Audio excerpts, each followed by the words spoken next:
country is roughly the size of California. More than half of Morocco's over 33 million residents live in urban communities, away from its harsh deserts and mountains.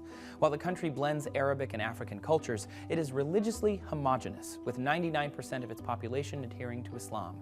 Economically, Morocco has expanded and diversified in the last 4 decades.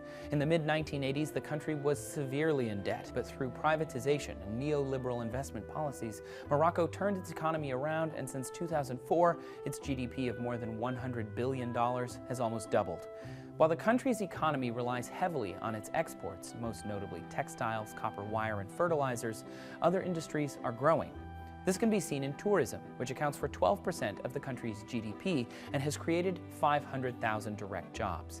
Even with 14 million tourists every year, the government has launched a campaign with the goal of attracting 6 million more visitors by 2020.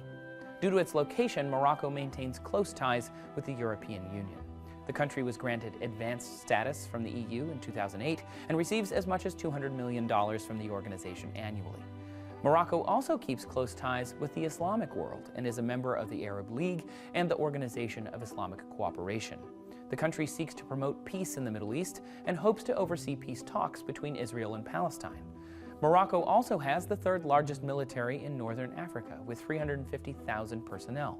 The Royal Moroccan Armed Forces are controlled by the country's king and receive an estimated $3.4 billion annually, although the army is reportedly well-trained and has been a part of peacekeeping missions.